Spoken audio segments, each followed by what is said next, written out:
Oi, pessoal, tudo bem? Bom, então hoje para essa semana a gente preparou uma aula de revisão para vocês que vão estar fazendo a prova AP, né, dessa semana. Bom, então a aula nossa de revisão é bastante simples. É claro que eu não vou recapitular tudo que a gente já falou, certo? São algumas coisas que eu vou citar aqui que é para vocês darem uma aprofundada para a prova de vocês, tá bom? Para realizarem a prova com bastante sucesso. Então eu vou linkar aqui algumas coisas que eu tinha preparado.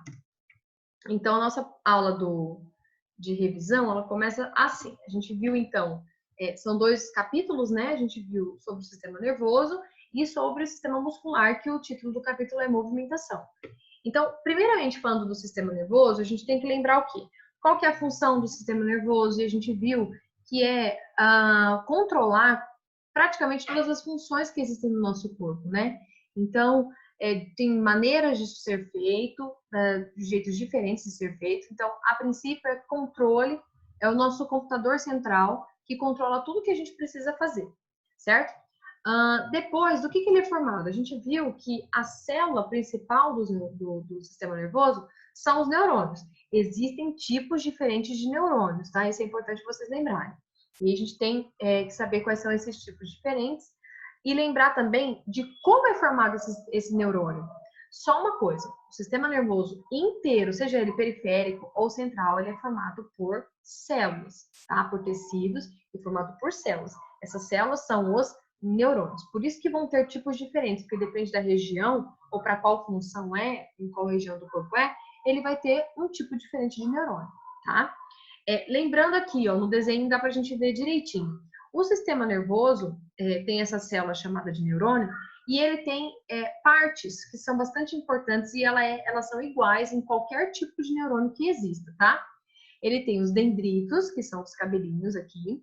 Ele tem o corpo celular, é onde a gente encontra o núcleo dessa célula. Ele tem o axônio, que é toda essa região aqui alongada, e tem no final do axônio as terminações axônicas. É claro que o formato desse neurônio pode ser variável de acordo com a função que ele tem, tá? Por exemplo, a bainha de mielina, que são esses redondinhos aqui azuis, ela pode ser maior ou menor ou nem existir, dependendo do tipo de neurônio que tem, do tipo de função que esse neurônio vai ter, certo? E aí a gente vai falar, principalmente nesse capítulo, sobre a questão do impulso nervoso, né? Como é que ocorre? Primeiramente e basicamente é lembrar que o neurônio o impulso nervoso, ele só passa pelo neurônio em um jeito, em um caminho. Entra pelo dendrito, corpo celular, axônio e terminações axônicas, é o nome que eu queria lembrar, certo? Então, é unilateral, só pode de um jeito, de um caminho, não pode ser ao contrário, e não é reverso, né? Não pode ser invertido. É sempre na mesma direção, certo? Bom, o impulso nervoso, a gente sabe que é uma passagem elétrica de uma informação que chega no nosso corpo. Então, a gente tem um estímulo visual, um estímulo sonoro, né? Um estímulo mecânico na pele e tal, de pressão, de dor e tal. E isso vai ser informado para os neurônios, vai ser passado para os neurônios através desse impulso nervoso. E o que acontece dentro do neurônio? Tem que acontecer o que a gente chama de polarização e despolarização da membrana. A gente vê que, olhando para a célula em si, existe uma variável dos íons presentes dentro e fora da célula. Íons positivos ficam para fora da célula, os negativos, substâncias negativas ficam dentro da célula, e isso vai variar para o impulso poder passar. Do jeito que o neurônio fica em estado de repouso, que a gente pode chamar, não passa informação, não é possível passar informação. Por quê? Porque essas cargas positivas e negativas, elas têm que mudar de como elas estão quando o neurônio está em repouso, certo? Que é a despolarização que a gente chama. Então, íons positivos vão entrar na célula e aí essa carga positiva que antes era só fora vai ser dividida, digamos assim, entre dentro e fora, e aí essa informação passa. Lembrando que quando a gente fala desses impulsos, a gente fala da transmissão dos estímulos, existem algumas definições como transmissão saltatória e o que isso significa e tudo mais. Então, é preciso a gente ter essas informações bastante fresquinhas na cabeça na hora de fazer a prova, tá bom? Outra coisa bastante importante que a gente vê no sistema nervoso é a questão da sinapse. Toda vez que fala sinapse, dá a impressão, o impulso nervoso é transmitido na sinapse, parece que é um lugar, um local, uma coisa que existe dentro do neurônio. Não, é um local que existe no corpo, que é o local de comunicação entre as células, seja ela uma célula nervosa e outra célula nervosa, ou uma célula nervosa, uma célula muscular, por exemplo, enfim, tá? Então, a sinapse é um local por onde vão passar. E como é que acontece essa transmissão? É um choquinho que dá para um outro? Não. O neurônio que está passando esse estímulo, ele vai liberar substâncias que são chamadas de neurotransmissores, que vão transmitir o impulso nervoso, neurotransmissor, certo? E aí ela pode ser de procedência de várias coisas. Por exemplo, quando a gente tem a contração muscular, é o músculo, a célula do músculo, que vai informar o nervo, né, o neurônio, de que aquilo tem que acontecer, certo? E aí o neurônio vai passar de volta essa informação para o músculo. Quando ele passa para o músculo, ele libera um neurotransmissor, chamado, por exemplo, de acetilcolina. Tá? Esse é um dos que existem, tá? Existem vários. Então, a sinapse é o local onde essa acetilcolina, esse neurotransmissor, é lançado de um neurônio para outro, ou de um neurônio para outra célula, para ocorrer a comunicação e, assim, a passagem do impulso nervoso, tá? Bom, aí a gente vai falar da divisão que existe no sistema nervoso para os vertebrados, porque a gente viu que a partir de quinidários, esses seres vivos, a partir dos quinidários, ocorre o surgimento do sistema nervoso. É claro que é bem rudimentar, é bem simples e tal, mas quando chega nos vertebrados, ele se torna bastante complexo, tá? Talvez por conta de toda a demanda que esse grupo apresente pela questão de adaptação ao ambiente e tudo mais, tá? Bom, e aí o que acontece nos vertebrados? A gente tem o sistema nervoso dividido em duas partes. O nervoso central, que é esse que tem aqui o desenho, ó, encéfalo e a medula espinhal ou espinal, e o periférico, que são as ramificações do sistema nervoso central, que vai chegar a todos os locais do corpo inteiro. Bom, o que é importante saber?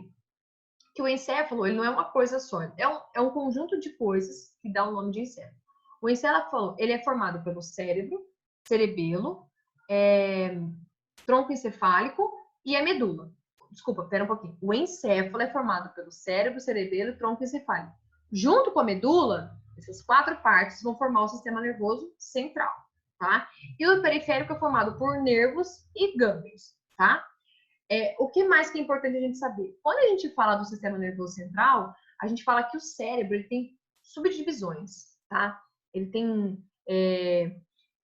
uma parte aqui na lateral, uma parte... Por que isso? Porque é como se o computador dividisse as funções que ele tem. Então, uma parte vai ser responsável pela fala, outra parte pode ser responsável pelas emoções, outra parte pela criatividade, outra parte pelos sentimentos. Então, assim, cada partezinha é responsável por alguma coisa, e aí o todo é responsável por todas as funções. É como se fosse um quebra-cabeça, tá certo? Então, o sistema nervoso central, ele tem subdivisões dentro do encéfalo, tá? Que já é subdividido também, certo? E aí é interessante vocês lembrarem, bulbo raquidiano, hipotálamo, o tronco encefálico, né, formado pela ponte, nananã. Professora, tem que decorar tudo isso. Não, não precisa decorar tudo isso, mas é bom vocês terem, assim, ter dado uma lida, né, com carinho, lembrando que é sempre com carinho, né? Com carinho ali e tal, vai fazendo uma anotação para fixar melhor o conteúdo, tá bom? Bom, e aí o sistema nervoso periférico também tem algumas subdivisões, não seriam subdivisões, né, mas seriam classificações. Por quê? Porque o sistema nervoso periférico, ele vai ser dividido em autônomo, né, Ai, caramba, peraí um pouquinho. Deixa eu ver se eu tenho uma outra imagem aqui para vocês. Só um pouco. O autônomo, né, que ele é responsável pelas ações involuntárias, tá? E aí, o autônomo ainda é dividido em simpático e parasimpático, tem a ver com a relação de fuga e tudo mais. E o somático, que tem a ver com as ações voluntárias do nosso corpo. Bom, basicamente, bem basicamente, é isso, né? E aí a gente tem o outro capítulo, que é sobre a movimentação, que seria o sistema muscular. Bom, o que a gente vê? Dê uma olhadinha nesses desenhos aqui, e reparem que existem músculos em todo lugar do corpo, tudo. Os nossos ossos, eles só conseguem se movimentar por conta dos músculos. Então, tem que ter inserção do músculo ali para poder fazer a movimentação, certo? Às vezes também até proteção de uma região, tá bom? E até a formação de órgãos e tudo mais é feito por músculos. Bom, então a função do sistema muscular é formar, é sustentar, tá? Todas essas coisas. Ele é formado das células que a gente vai chamar de fibras, tá? Ou miócitos, tá bom? E aí essas células são bastante diferenciadas se comparado com as outras que existem no nosso corpo. Elas têm núcleos, como as outras também, só que é o formato mais que chama atenção, né? Então a gente tem aqui, ó, e aí o formato delas está diretamente ligado com o tipo de musculatura que elas vão formar, o tipo de tecido que elas vão formar. Então eu tenho aqui o esquelético, elas são bastante alongadas, tá? E são cilíndricas. O cardíaco também é alongado, mas ela tem ramificações, ela tem vários núcleos. E aí da musculatura lisa, ela é mais afilada nas pontas. Ela é cilíndrica, mas ela é afilada nas pontas, né? Chamada de fuso, que a gente chama, certo?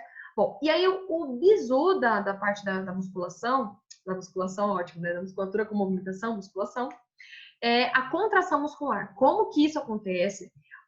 Assim, toda a questão que vocês forem ver, assim, a maioria delas vai trazer os seguintes dizeres. Na contração muscular, a actina desliza sobre a miosina. A gente viu na nossa aula que não é bem um deslizamento que acontece. Ela é puxada pela miosina, né? Vocês lembram disso?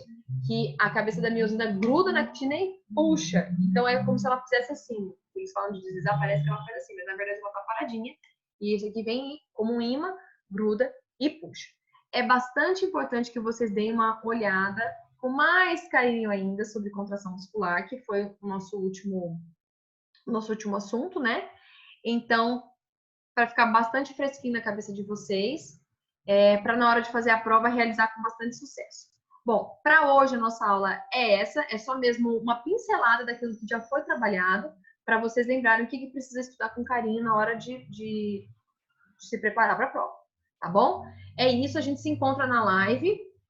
Na nossa live a gente vai estar fazendo a correção da tarefa, né, que ficou da semana passada, e a questão para tirar dúvidas. Então, aproveitem esse momento. Se tiverem alguma dúvida, anota. Se quiserem perguntar lá no chat também, tem a possibilidade, tá bom? E a gente se vê na quarta-feira. Beijo, boa prova para vocês, arrebentem, tá bom? Tchau!